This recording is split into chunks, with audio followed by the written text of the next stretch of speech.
All right, everybody, let's talk about tropes and stereotypes.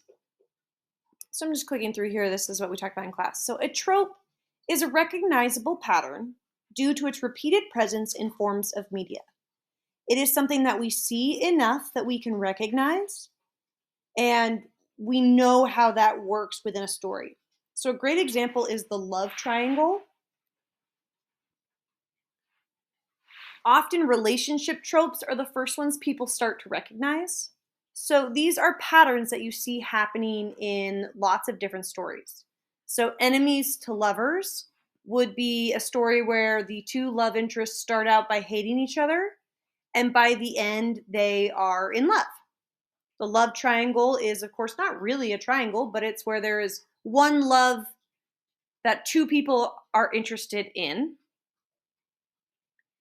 Friends to lovers is, of course, when you are friends and then they decide, oh, actually, you're not just my best friend, you're my soulmate.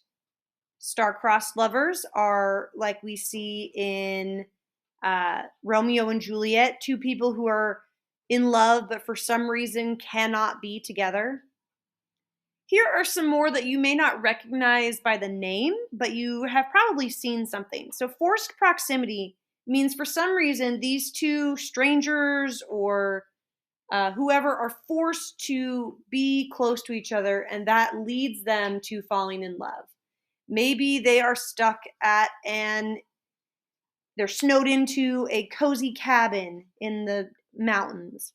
Maybe somehow they are accidentally both put in charge of babysitting their friends' children, and they have to be together for the weekend. Whatever the reason is, there's a reason why they can't leave each other and therefore fall in love.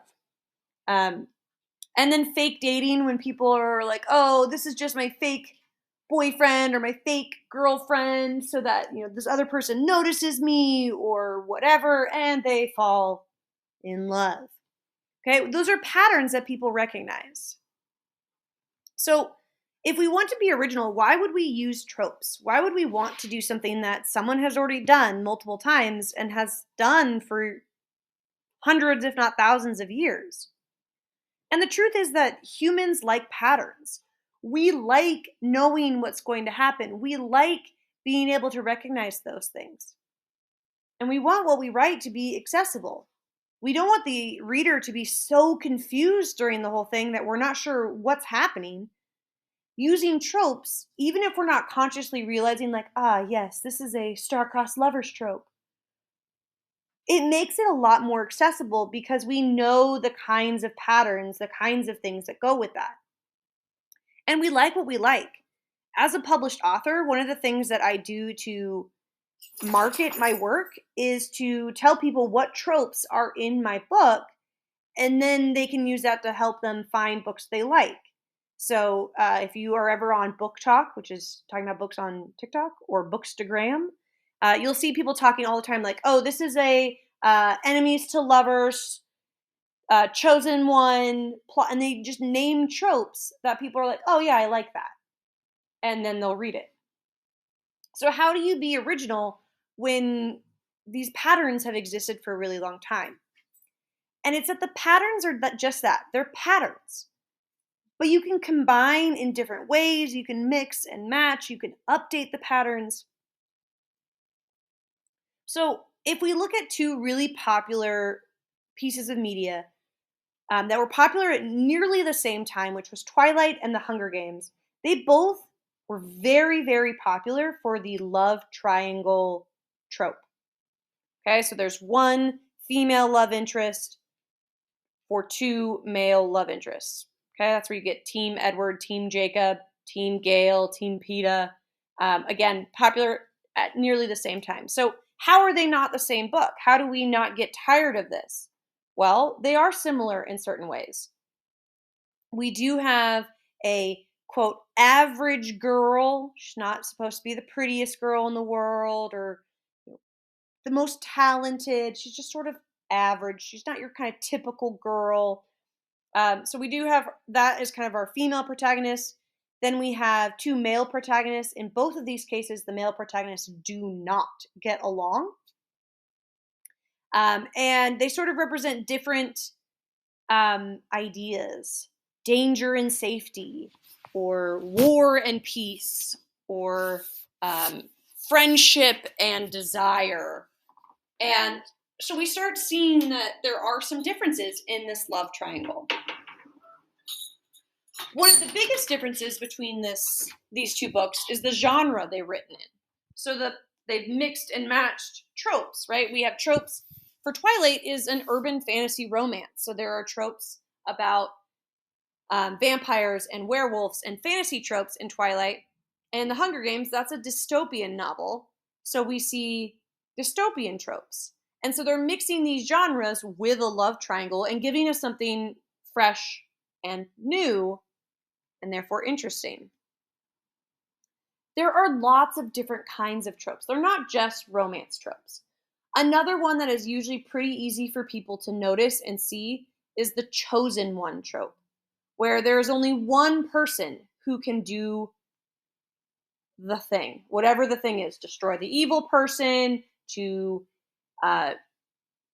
save the day, to win the prize, whatever. So let's look at two examples of that. So both Harry Potter and Avatar: The Last Airbender are chosen one tropes. There is one character who, one by prophecy, one also sort of by prophecy, are the chosen one. They are the one that has to take down the evil person. There are similarities. They have a close-knit group of friends. They have special powers. They are, kind of not the best. They're not the smartest. They're both young. They're both children when they are the chosen ones. They're, I think, both 11, actually. And then we see the differences, right? So Avatar: The Last Airbender is a fantasy adventure in a made-up world. Harry Potter is set in our world in a mostly modern time. It's magic versus kind of genetic abilities. We see that this one is much more, although it is an American TV show, it is much more Asian inspired versus British. So there's a lot of things that make it different, even though the trope chosen one is the exact same. So I like to think about it as if you're taking a little piece of a puzzle from every single different trope you want to put, and together you make a puzzle. So you take 1,000 different puzzle pieces from 1,000 different puzzles and you make your own puzzle. You make your own picture, your own story.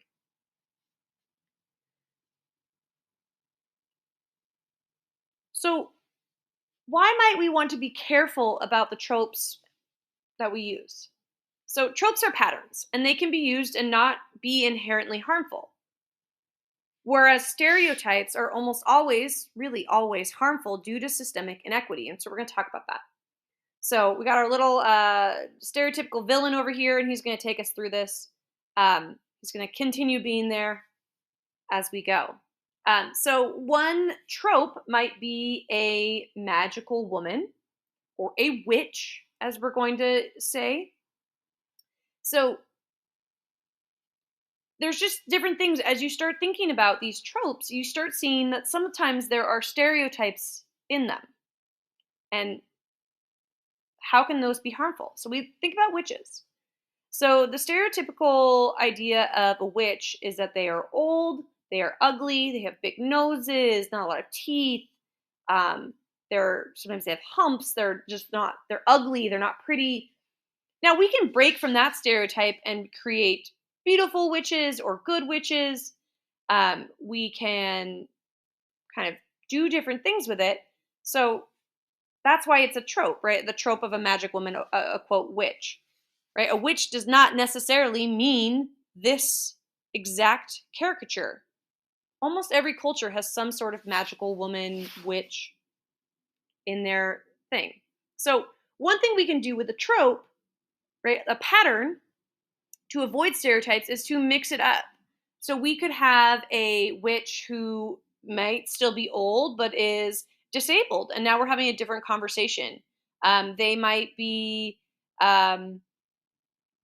young. They might be not white. If we look, almost all of these are white or coded as white.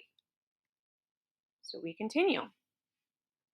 So, and these are just graphics that I pulled off of Canva, which is what I used to make this presentation. So I didn't go searching for them. I just typed in which and took, the ones I felt like fit this. But let's talk about where systemic inequity comes in stereotypes. And it's a lot easier to see, I think, with villains. But we can also talk about with heroes. So first, systemic inequity is inequity that is created over time where a system, in this case society, has created an unfair expectation or stereotype. So it's important, I think, as we're talking about this, for you to recognize that at no point am I saying that anyone did anything mean or bad on purpose, as in anyone in the class or any one of these animators. So systemic inequity, to me, one of the biggest things about it is that systemic inequity are things that we don't necessarily even notice. They are things that we are so accustomed to seeing in society that we become blind to where they're coming from and what they mean. So let's look at some examples of the heroine or hero and the villain of some Disney movies. Probably something most of you have seen. Let's look at Aladdin and Jafar here. So Aladdin and Jafar, Aladdin, hero, Jafar, villain. What are some immediate differences we see in how they are drawn? Okay. And then let's see if we can find some familiar repeating things and talk about why they might be problematic. So one of the first things I see is that Jafar has this large nose. Aladdin does not. I see that Jafar has facial hair. Aladdin does not. I see that Jafar has very over-exaggerated features. Aladdin does not. Okay, I see Jafar has very thin, almost old-looking hands that are very knobby. Aladdin does not. And none of those things are inherently bad, right? None of that is inherently bad. It's not bad to have a big nose or to have facial hair or to have thin, knobby fingers. But we want to make sure we know where these ideas are coming from and why we associate them with villains, or why the villain is associated with them and not the hero. So, large noses are often seen as caricatures of Jewish people as well as other ethnicities, and have been used throughout history to ridicule and to other those people. We also see that Aladdin has a very Eurocentric look, that he looks like he could have walked right out of London or America, whereas Jafar does not. He is coded to have ethnic features that are non-white. But these two are from the same town. They're from the same town in the Middle East. So why is the hero look white or Eurocentric and the villain look ethnic, right? Ethnic meaning, in this case, non-white. And so we have to ask ourselves, not only like, why does Jafar look like that, but why does Aladdin not? And so is it okay to draw Jafar this way? Yeah.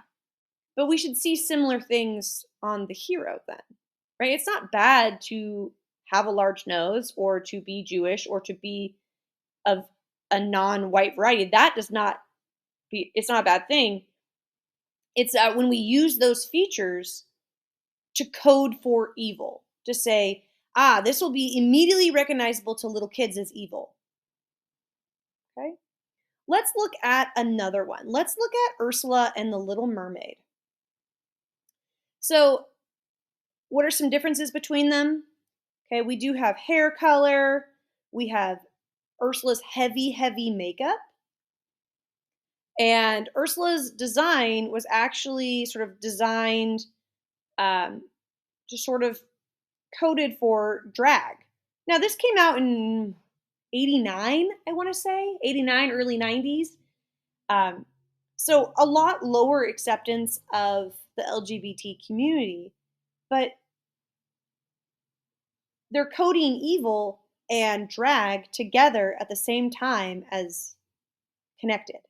So it's saying, it's not saying it directly. I'm sure no one at Disney is like, ooh, I know. Let's make everyone know that we don't like drag queens by making Ursula have eyeshadow. I highly, highly doubt that's what happened. Instead, I think it's because they are looking for something that is outside of society, that isn't the regular, isn't the norm, and they choose an underrepresented group and they take that and they put it on a villain and it becomes this thing that becomes coded for villains. We also see her size, that she is much larger than every other character. Again, that size becomes coded with villainy, like that big equals bad. We see that again with the main Hun in Mulan. He is much larger than most of the characters.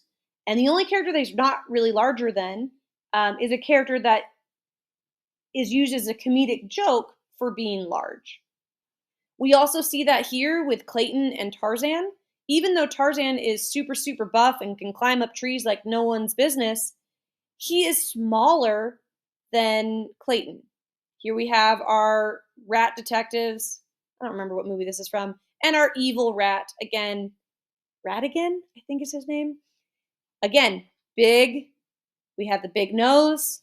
We have the big body, big nose, big body, big body, big nose, big body, big nose. Now he's very skinny.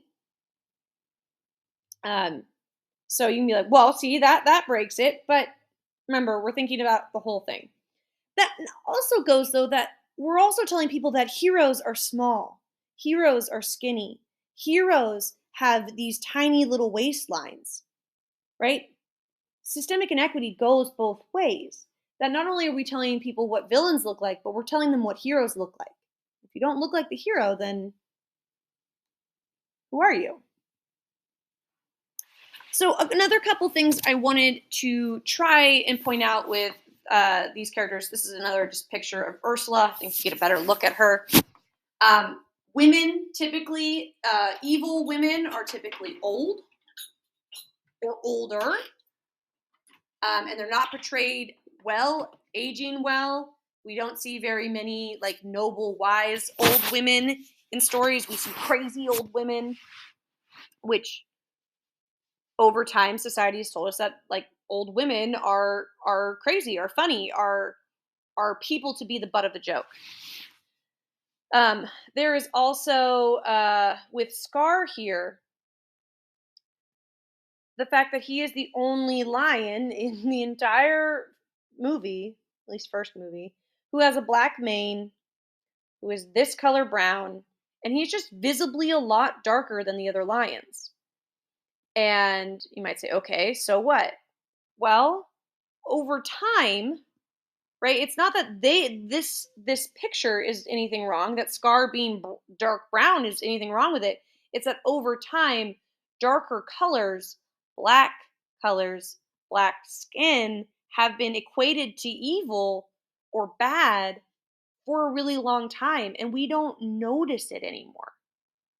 Now, as a society, we don't really challenge it. And that's why it's important to see. Okay? So, I don't think that most people go around, I mean, some people do. There are terrible people in the world. But I think most people don't go around trying to be racist, trying to be sexist, trying to be ableist or homophobic or ageist. But systemic inequity, why it sticks around is because it's so unconscious, an unconscious bias that we have just absorbed through our lives, that we don't challenge it. So I want you guys to start thinking about why you're doing things. Like why villains are treated by gender, how people are treated by gender, how are villains treated differently by gender. Think about your stereotypical fairy tale villains. When you look at male villains and stereotypes, they're evil kings. They are demons. They are these big bads. When you look at evil women, it's stepmothers. It's women in power. It's old women preying on young, beautiful women. It's their motivations are much shallower. It's who is the fairest one of all? Uh, who does my husband pay attention to? Rather than maybe this idea of like evil or conquering. So, same with heroes, right? Um, how are heroes for male and female heroes? We often see in stories female heroes are trying to do very low key things like get a date, get a boyfriend.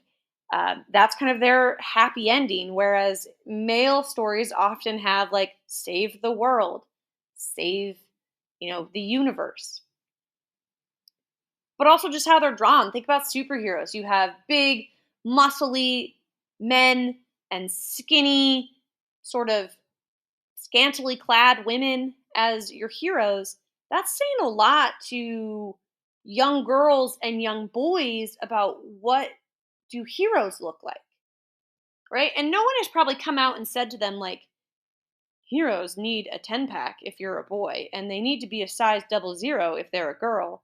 But we absorb those things through society and then come to believe them to be true because society has reinforced them because no one is challenging them. So let's come back to our original idea of this witch. And I've thrown this wizard on here because I think it can help us see that if the pattern is we want a magic person, an old magic person, right? Both of them are old. However, this one is ugly. We got that hooked nose, the big hooked nose, ugly, schlumpy, you know, evil. And then our wizard looks wise and helpful and is the mentor. And what is the biggest difference between them, really? Their gender. That throughout society, throughout time, we have thought of older women as cackling witches and men as these wise people.